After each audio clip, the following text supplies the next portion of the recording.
Today on the Healthful Pursuit podcast, there are three main forms of dysbiosis. So if a practitioner says you have gut dysbiosis, then you ask, what form of gut dysbiosis? And if they say, well, what do you mean? Your gut is just imbalanced.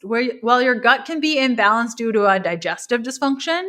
It can be imbalanced due to an inflammatory situation, which is what I had, or it can be imbalanced because of an insufficiency issue. Each three of these dysbiotic patterns are going to be addressed very differently. Hey, my name is Leanne, and I'm fascinated with helping women navigate how to eat, move, and care for their bodies. This has taken me on a journey from vegan, keto, high protein to everything in between. I'm a small town holistic nutritionist turned 3-time international bestselling author turned functional medicine practitioner, offering telemedicine services around the globe to women looking to better their health and stop second-guessing themselves. I'm here to teach you how to wade through the wellness noise to get to the good stuff that'll help you achieve your goals. Whether you're seeking relief from chronic ailments, striving for peak performance, or simply eager to live a more vibrant life, this podcast is your go-to resource for actionable advice and inspiration.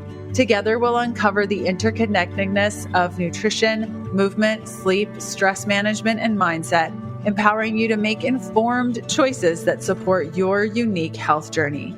Think of it as quality time with your bestie mixed with a little med school so you're empowered at your next doctor visit. Get ready to be challenged and encouraged while you learn about your body and how to care for it healthfully. Join me as we embrace vitality, reclaim our innate potential, and discover what it truly means to pursue healthfulness.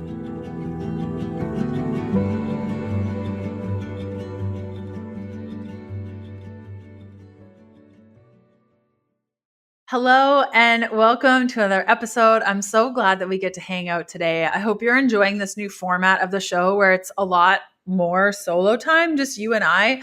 I would love to hear how you're enjoying it. You can hit me up on Instagram at Leanne Vogel, or you can send me a message by going to healthfulpursuit.com/contact. Today, we're going to be talking about how I process through a health scare for myself. And I say health scare, I'm really never scared of what happens with my health. Truly, there are unanswered questions that I oftentimes seek other advice from other medical professionals to just kind of wrap my head around what's happening, because I find as a practitioner, I can see other people's health really well, but my own I struggle with. And I always find it helpful when other practitioners talk about how they process through their own health conundrums. And so I thought it would be fun for me to go through one of my most recent health conundrums that I dealt with for a couple of months to kind of take you through that process, what it looked like, what I thought it was versus what it was, the testing I did and why, the symptoms I had and why, and really to encourage you to keep track of your history and events that happen, because I've been a practitioner since 2007, and yet still, as you'll hear from my story, I forget about my own history because life happens and you just forget those things, right? So it ended up being that after months of dealing with what I thought was psoriatic arthritis, which is basically a chronic inflammatory condition that affects individuals with psoriasis, which is a skin disease that causes red, scaly patches. Generally speaking, myself, the way that psoriasis shows up on my body is the red, scaly patches on my head. And this is an autoimmune disease, meaning basically the immune system is attacking healthy cells. And the psoriatic arthritis, the arthritis part of it is when it starts affecting your joints. And so because I had a history of psoriasis, which was pretty much cured working through root causes and getting my liver working and addressing parasites and Bartonella, when I started dealing with what I thought was psoriatic arthritis symptoms, I was like, oh boy. I was in denial for a couple months of just going through so much pain and not dealing with it, to be honest. Just, when there's just so much going on. Oftentimes I play this boundary game when it comes to issues of my health, where I give it like a couple weeks, maybe a month or two to kind of play out. And then if it's still going on, then I'll address it. For example, I had this weird dry patch above my lip for 3 months. And at month 2, I broke down and went to the dermatologist, which is always pointless. Sorry, if you're a dermatologist and you're awesome, where do you work out of? Because I need you in my life. But every dermatologist I've ever gone to is literally useless. And so I was at my wit's end. I went and they were useless yet again. Again, if you're an awesome dermatologist, please send me your information. I need you. And then I just got discouraged, left it alone, and it resolved itself. And so some health issues, I think sometimes in the functional wellness space, we can jump at them way too quickly. And it's like, whoa, simmer down. So I do try to have that attention where I think about things that are going on. I let it kind of settle. I see how the body responds. And after a couple of cycles, kind of using my cycle, my menstrual cycle as a means to, sometimes symptoms will pop up with the cycle and it just takes a couple cycles to like figure it out. So I usually wait 2 to 3 months before I start freaking out. But this psoriatic arthritis situation that I thought was going on just like got worse and worse and worse and worse and worse to the point where I was like, okay, we got to figure this out like right now. So I wanted to take you through what this looked like, how I approached it, with the intention that you will learn something about your own process. I have been so fortunate to have such amazing practitioners in my life as I prepare for my Patagonia trek with a foot injury. I'm leaving in just a couple of weeks, and I have needed a lot of support from different practitioners and ideas about how to heal my foot. And I'm always so thankful for different thoughts and ideas and the practitioners that encourage you to do your research and think outside the box and take ownership of your health. And I always recommend that to each and every one of my one-on-one clients. I always tell them, if you like everything that I share here, these are my suggestions. This is what I'm thinking. This is why I'm thinking them. But please do your research. Please look into these items and get back to me if this just doesn't land and this doesn't feel right. Because you will always know your body better than any practitioner ever. Like they might know everything about the body, but you know your body uniquely. And so whether you want to outsource your health or not, outsourcing it is always a bad idea. You want a team of people, whether that's one practitioner or multiple or just you managing your own health. Because, okay, I made a really bad financial decision many, many years ago where I outsourced my financial choices or our financial choices as a family, and we lost most of our retirement money because of that.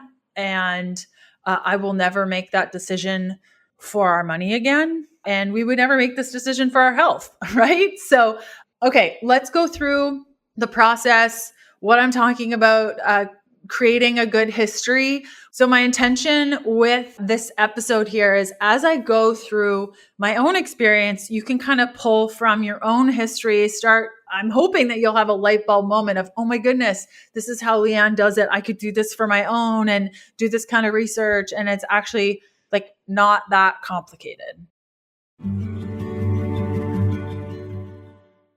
Let's talk about something that's not just transforming my hair, but also my skin and digestive health, and that is BioCell collagen. You already know how much it's done for my hair, but the benefits go way beyond that. Since I started taking BioCell, not only has my hair grown longer and stronger, but my skin has become more smooth, plump, more radiant, and my digestion has improved significantly. Now, you might be wondering, what makes BioCell liquid collagen different from the powdered collagen we see everywhere? Well, BioCell is a patented formula that includes type 2 collagen, hyaluronic acid, and chondroitin sulfate, all extracted at the time of processing, not added afterward. This makes it far more effective. The peptide structure is smaller, meaning it's more absorbable, also making BioCell more effective. This unique combination not only supports hair and skin, but also supports the joints. And if it doesn't work for you, they honor a 30-day, 100% money-back guarantee. If you're looking to enhance your hair, skin, and overall wellness, head on over to mygrowinghair.com. And when you grab a month's supply of BioCell collagen through my site, you get $25 off your first order. And I'll also send you a personalized text message from my own phone number. That way we can stay connected on all things collagen, hair, joints, and skin health. I'm here to support you every step of the way. Again, that's mygrowinghair.com for $25 off your first order. Okay, so the month is September 2024. I have been in Spain for 10 days. I was doing a solo trip through Spain and Azores, and I had been walking and cycling all day. I was starving, and all I wanted was a burger. And as a Canadian, we never tell restaurants that we want our burger fully cooked. But as a Canadian who has spent a significant amount of time in America, you better believe that I tell every restaurant, fully cook that burger. I want you to murder the burger on the grill. And when you think it's murdered, keep it there another 2 minutes. Like, kill the burger. Okay. I want it fully cooked, no pink at all. Thank you. And so when I found this gluten-free, delicious burger place in Spain, I think I was in Sevilla, maybe. Yes. Final answer. Yes. And it was gorgeous. It was by the water. It was lovely. They had Wi-Fi. So I ordered this burger fully cooked, and the burger came. I bit into it, was fully cooked, happy clam. I got through about half, maybe 3/4 of it. And the next time I looked down on my burger, it was full on pink. Not okay. So I was like, no problem. That's fine. I'm sure it was like one bite. It'll be fine. I'm just going to go back to the hotel, chill out, watch some TV. Yeah, I got back to my hotel room just in time to like run to the bathroom. It was diarrhea central. And though I was relieved because, when you're traveling, it's just the bowels just don't work as they should. And I have all the tools. I know all the tools. And yet this specific trip was more challenging than most. I don't know why. I just had a hard time going. So it was a relief in some ways, but after a week, I was still having diarrhea. I was like, oh boy. But it was such a wonderful trip that I kind of just forgot about it.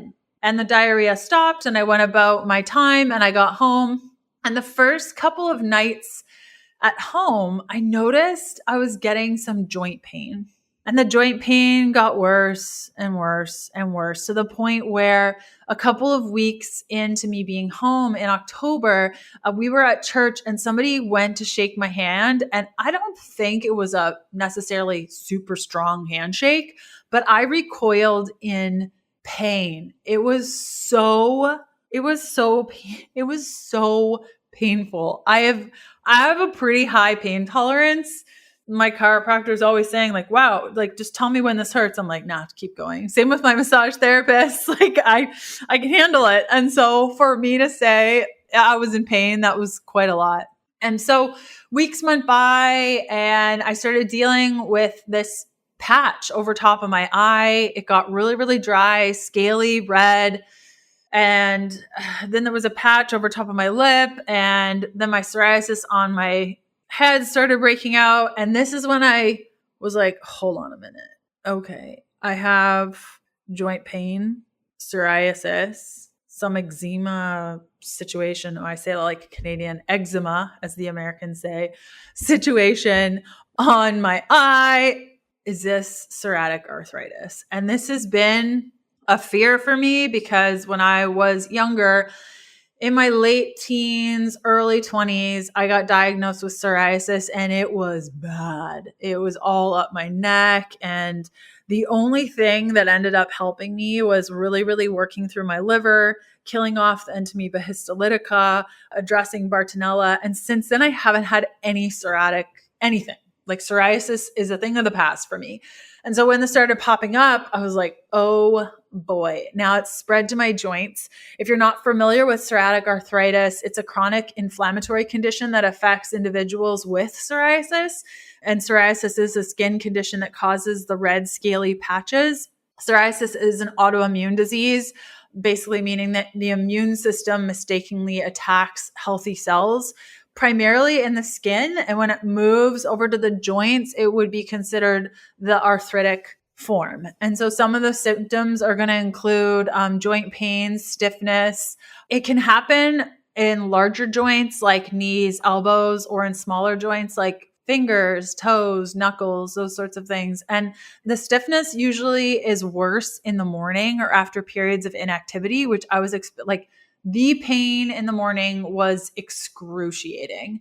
You often deal with swollen joints, almost like sausage-like swelling of fingers and toes, which I was experiencing, and skin lesions, which I was starting to get obviously over top of my eye and then on my scalp. You can also get it on your elbows, knees, lower back. It'll usually, in my experience working with clients with both the psoriatic skin condition and the joint condition, oftentimes the skin issue will start at some point and then the joint issue will happen later. You can also see pitting or ridges in the nails. Inflammation points in tendons can often be the case, like plantar fasciitis or Achilles tendon, those sorts of things. It can come with fatigue. Spinal issues like lower back pain, and eye issues like conjunctivitis. Try saying that 5 times fast. Okay, so we have skin issues, joint issues, nail issues, just stiffness and pain in the spine, and overall symptoms are usually asymmetric, often affecting like one side more than the other. But in my case, when I was diagnosed with psoriasis, it was kind of like just my whole head. There was not like one part of the head, like the left versus the right, that was more so. And so oftentimes when you've been diagnosed with psoriasis, it's sort of like, when is the shoe going to drop that I'm going to end up getting psoriatic arthritis? But from a functional standpoint, when we think about psoriasis being a chronic inflammatory skin condition, often going through flares, we start wondering, well, what are the root causes behind why the psoriasis is functioning, but also what triggers a flare? Candida is often at the root of psoriasis, parasites also. So like I mentioned, when I really overcame my psoriasis and I thought it was an absolute thing of the past, was when I addressed parasites. And so I feel stupid even saying this out loud, but I did not connect the two in October when I started dealing with the pain and the patches on my face. I didn't even think, oh, hey, this could have been from my time in Spain. It did not even occur to me. It took me weeks to remember. And that's why, my friend, it is so important to keep a document on your phone and just write substantial things that happen in your history. I tell you, it is so important. Like anytime you get sick or a medication that you take, just jotting down the date, I was prescribed this antibiotic, or I had diarrhea after whatever, just like significant things that happen for your health. Even if somebody that you care for passes or your best friend moves away, like those sorts of changes are going to affect your health and have the potential to cause issues later down the road. Other root causes around psoriasis are going to be H. pylori, low stomach acid, being kind of looped to that. Any sort of basically leaky gut or food sensitivity intolerant situation, which I've said this so many times. I feel like a broken record, and yet the industry is totally out to lunch on this. Leaky gut does not tell you anything. If a practitioner has said you have leaky gut, run away. That practitioner doesn't know stuff. They need to go deeper. Well, what's causing the leaky gut? What do you mean? Like, what dysbiotic pattern do I have? And if they can't answer that question or can't explain, it's just not okay. Listen to a couple of previous episodes that I've done on the GI map and dysbiosis, what that means, the 3 common types of dysbiosis, and that will tell you how to actually treat the dysbiotic pattern. I'm really passionate about this, just like I'm really passionate about the fact that keto is a metabolic state. There's not one way to do it, and I stand behind it 100%. Dairy and eggs are common allergens to those being affected by psoriasis. Oftentimes, nutrient deficiencies like zinc and vitamin D can cause psoriatic type of issues. And then the big drainage pathway issues with psoriasis that I've experienced personally, and I've seen time and time again in my practice, is a blocked intestinal pathway, basically not going to the bathroom, right? If you remember from my story in September, the first 10 days of my trip, I was not going to the bathroom. So already my bowels were not moving properly. And so when that happens, your body is going to be a lot more susceptible to that uncooked beef than it would if things were running correctly.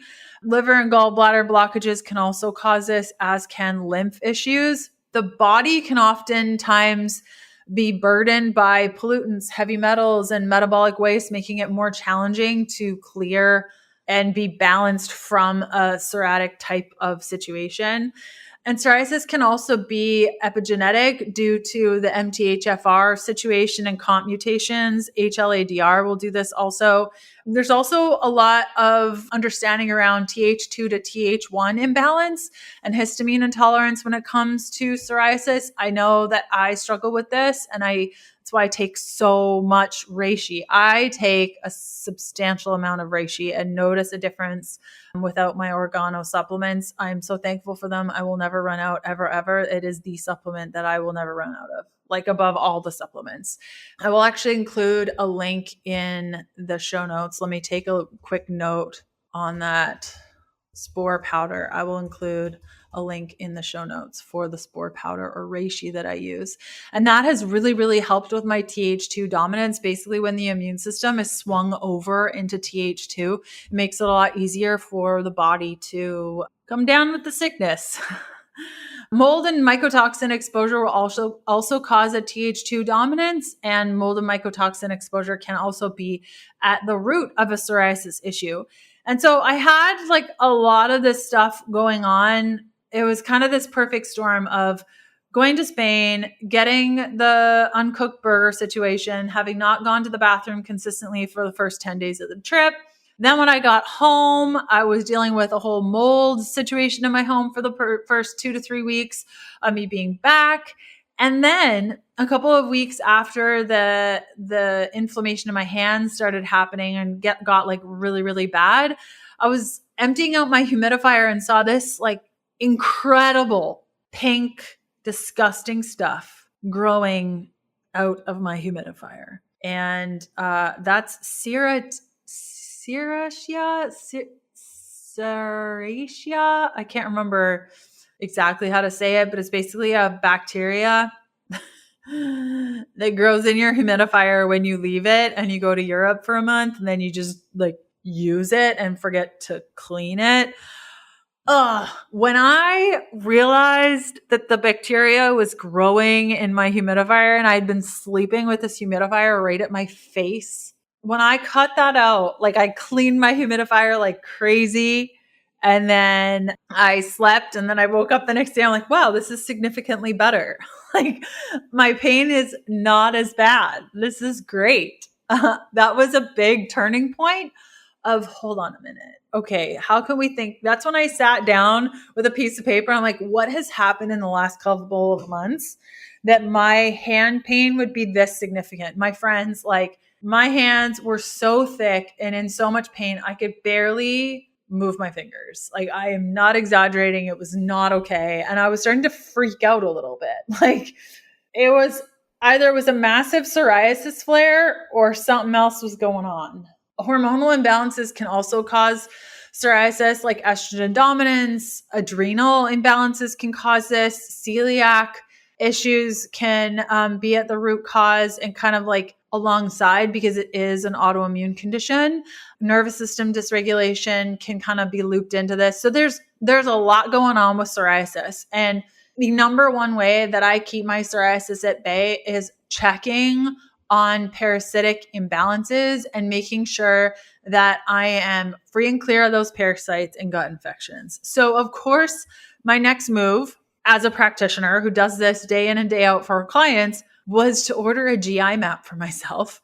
So if you're not familiar with the GI map by Diagnostic Solutions, it is the gut test. I don't know why practitioners would choose another gut test. It's by far the best of the best. It shows so clearly what's going on with the body. And so before I started any antimicrobials or just tried to guess around what could be happening with my body with the psoriasis situation, though I had cleaned my humidifier and continued to clean it every stinking day after I found the bacteria in there, that pink film, my hands were significantly better, but I would say maybe 50% better. There was still something going on. And once I sat down and kind of went through my history over the last couple of months, I was like, okay, it was really a turning point when I was in Spain, because before that, my health was really, really good. And then I went to Spain and I had that burger, and then I had that injury when I was walking.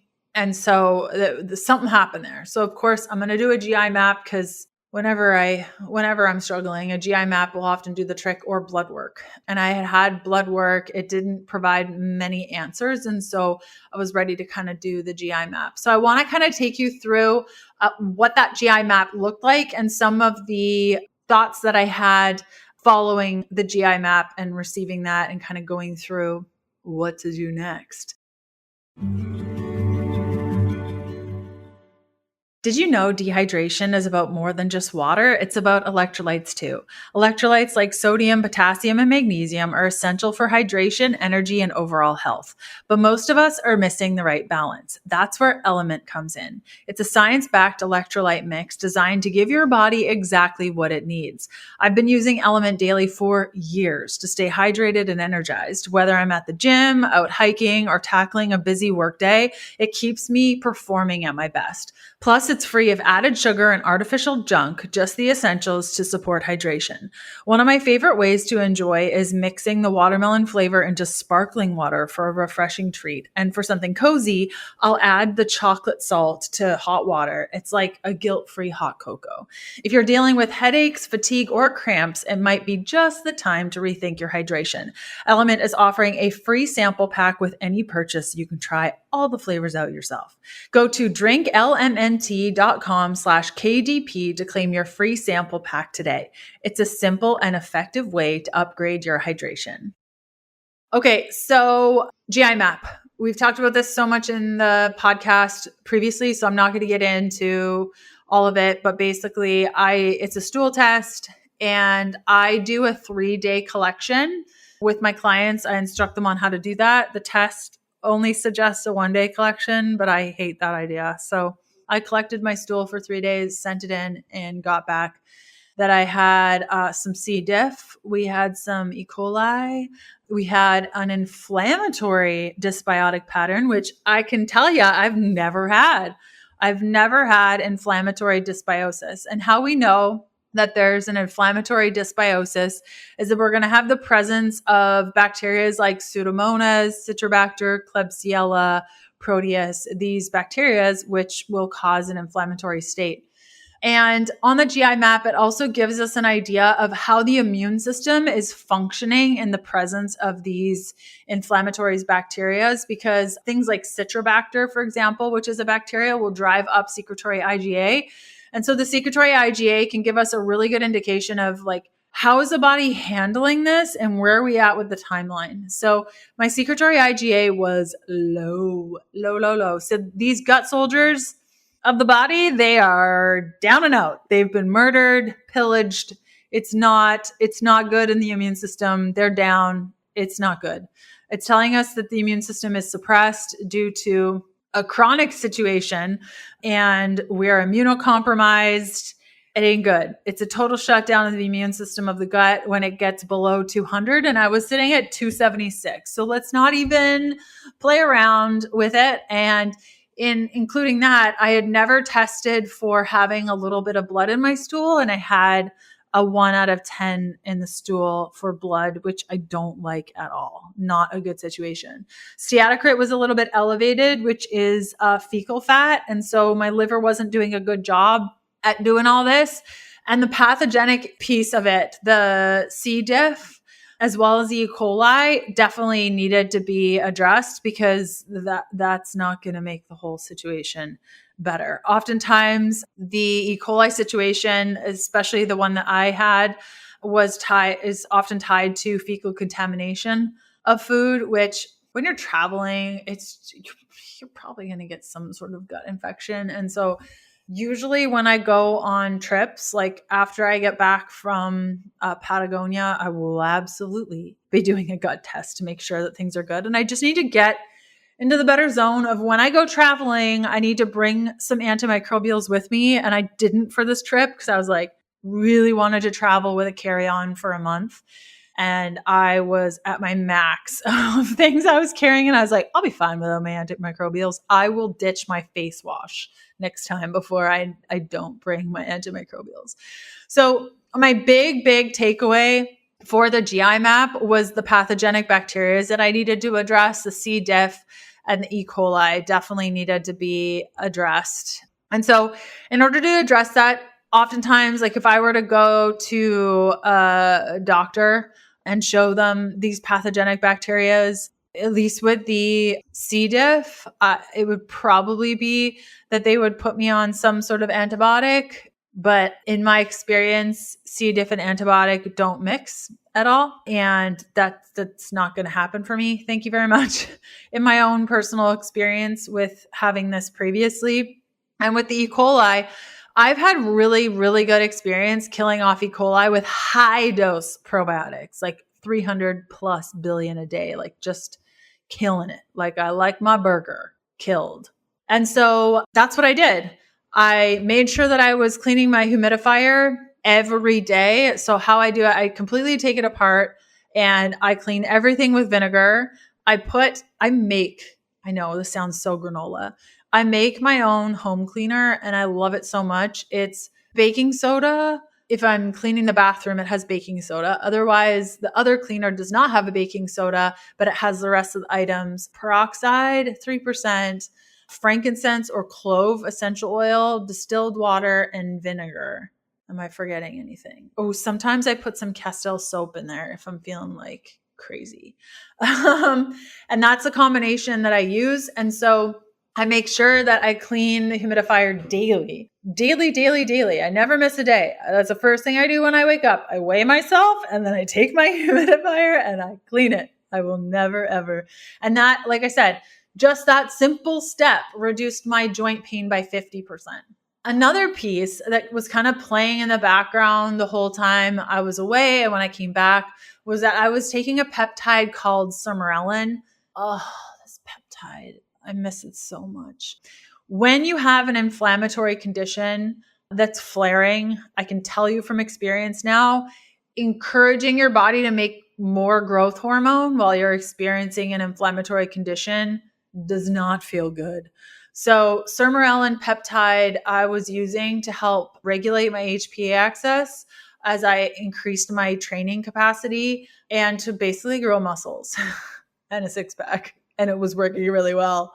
I was like hitting all my PRs. And when I had to reduce it, my adrenals did not like that. And it took me a good 2 months to get off that peptide and feel better. But this specific peptide is going to encourage your body to make more growth hormone. And when there's more growth hormone, if there's inflammation in the body, it's going to feel terrible. And so that was making the pain even worse.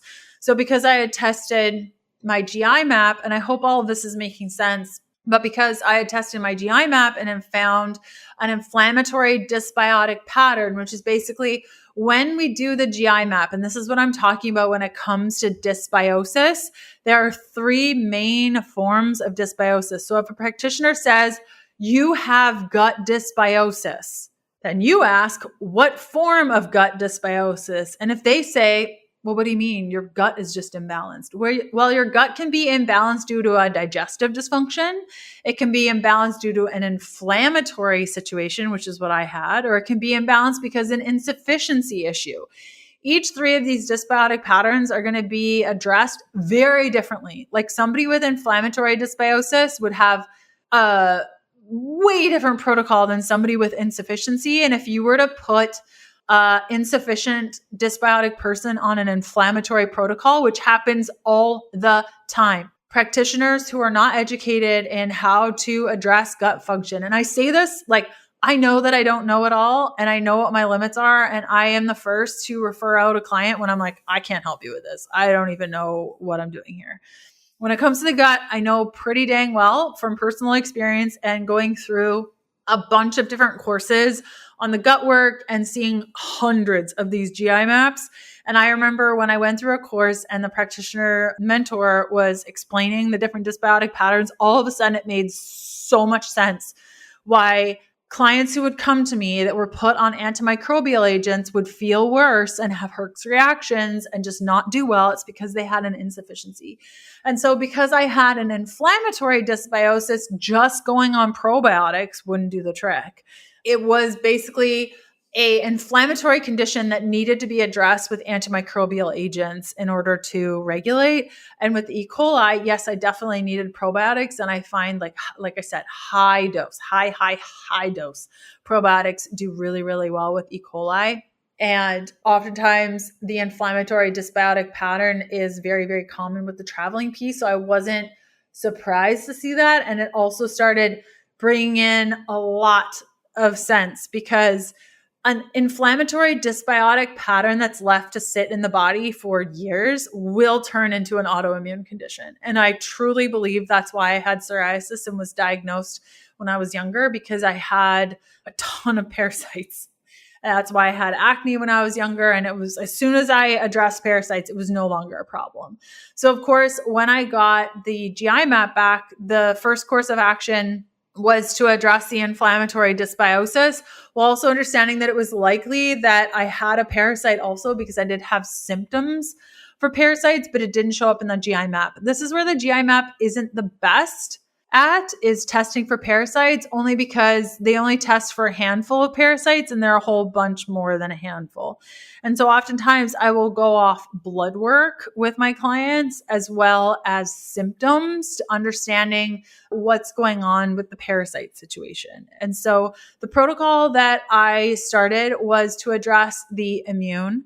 The secretory IgA needed to be addressed. So there were some peptides related to immune. There was some peptide. I'm in love with peptides. There was some peptides for inflammation to try to work down that inflammation. And then there were some antimicrobial agents like para-2 and para-4 from Cellcore, as well as biotoxin binder and an oxalate product to try to reduce some of the reactions.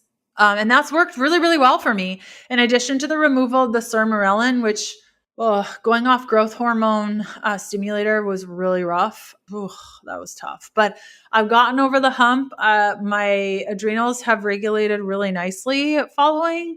I've definitely noticed for those 2 months getting off sermorelin, a reduction in my pain, obviously, because like I said, when there's inflammation, incorporating human growth hormone, it's going to suck.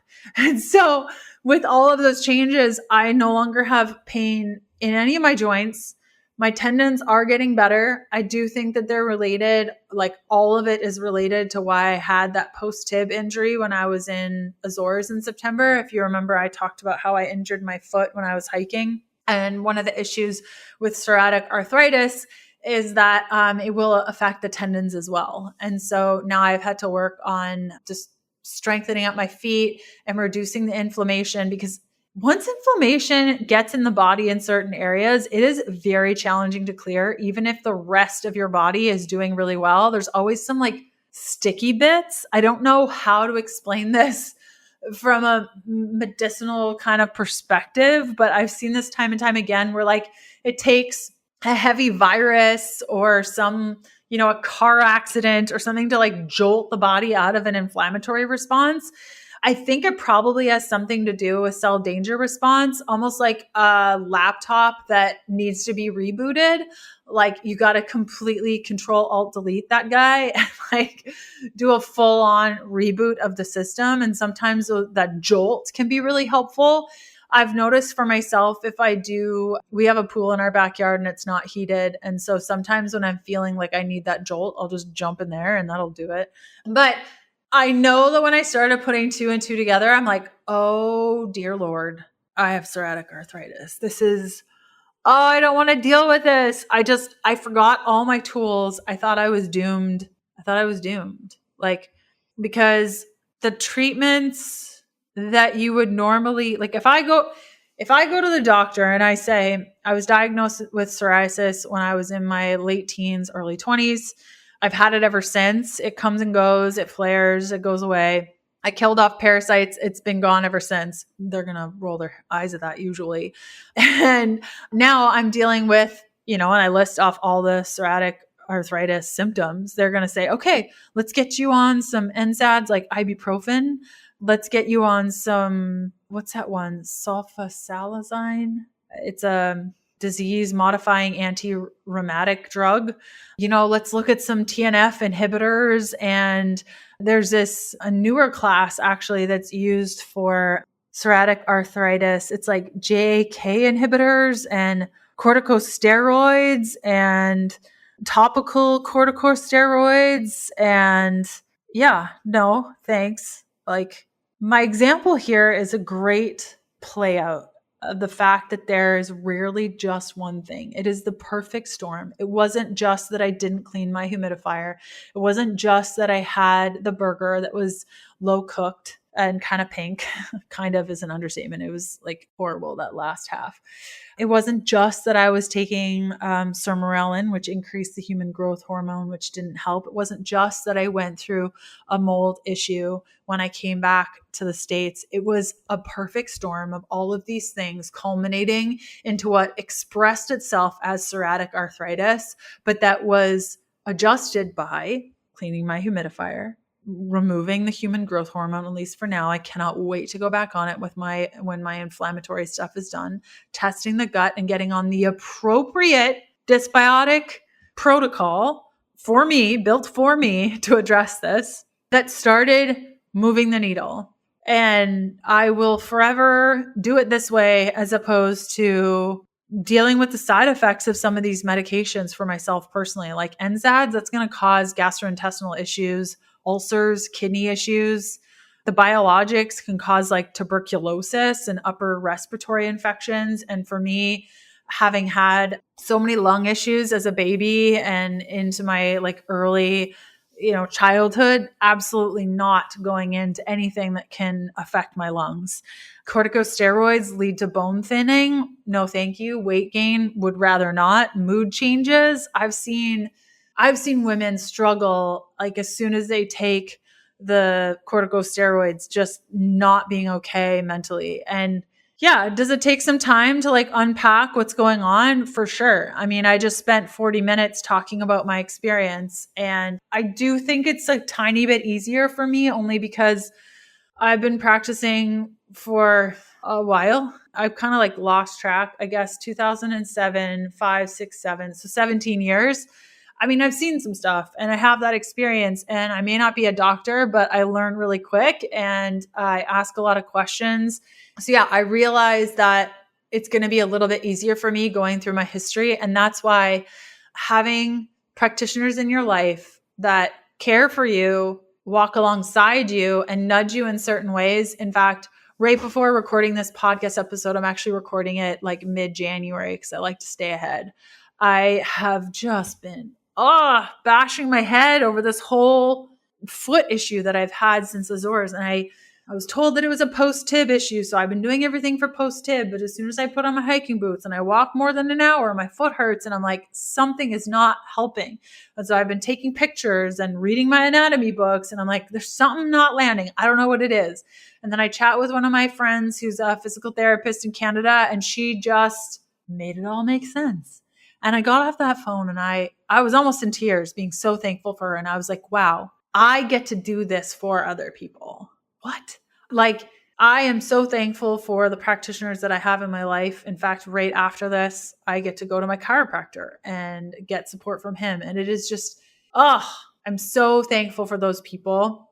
And I'm so thankful for not outsourcing my health. And so I hope that something that I shared in here and my process through thinking through all of this has been helpful. When it comes to psoriasis, it's not a death sentence whatsoever. I think, and I am a testament to the fact that you can live with it, but it will always be my weaker link. And so I should have put 2 and 2 together quicker, but I just didn't. I didn't. And that's why I think it's so important to keep a good health history. And that's something that I didn't. If you're currently struggling with psoriasis, some of the best things that you can do right now to support yourself is to assess and work to open your drainage pathways, including your gut, your liver, your lymph, and really, really working through those pieces. I've made podcast episodes on this. I would definitely get tested for celiac disease if you're still eating gluten, or just removing gluten if you know that you're sensitive to it. Like, stop eating it if it's causing you issues. I would get a GI map and fully understand what your dysbiotic pattern is, it's worth it. It's a $400 test, but it's the best $400 you're ever spent, especially if you get somebody that understands how to interpret these. I would correct nutrient deficiencies like folate, B5, B6. Once you've addressed some of the gut imbalances, understanding the nutrient needs that you have is absolutely essential to the psoriasis issue. If you're dealing with histamine issues and mast cell activation, getting on quercetin or perilla or curcumin, addressing iodine deficiency are all really, really good ways to support mast cell activation. If your mast cell activation is crazy, low dose naltrexone can be incredible. I've seen really cool results from this. And then just additional inflammation support. Some of my favorite peptides for this are going to include like VIP. Oh, I love it. BPC for injuries is also really good. For secretory IgA, anything to do with Spilardi is really, really good.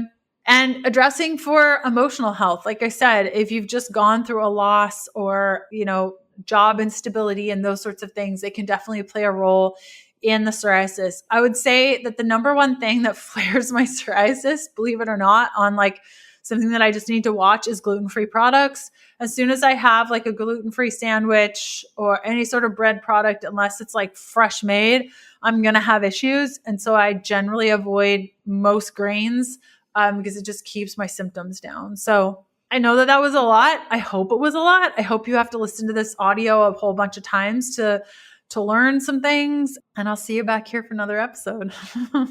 Bye. Thanks for listening to the Healthful Pursuit podcast. Join us next Tuesday for another episode of the show. If you're looking for free resources, there are a couple of places you can go. The first to my blog, healthfulpursuit.com, where you're going to find loads of recipes. The second is a free parasite protocol that I've put together for you that outlines symptoms, testing, and resources to determine whether or not you have a parasite, plus a full protocol to follow to eradicate them from your life if you need to. That's available at healthfulpursuit.com/parasites. And last but certainly not least, a full list of blood work markers to ask your doctor for so that you can get a full picture of your health. You can grab that free resource by going to healthfulpursuit.com/labs. The Healthful Pursuit podcast, including show notes and links, provides information in respect to healthy living, recipes, nutrition, and diet, and is intended for informational purposes only. The information provided is not a substitute for medical advice, diagnosis, or treatment, nor is it to be construed as such.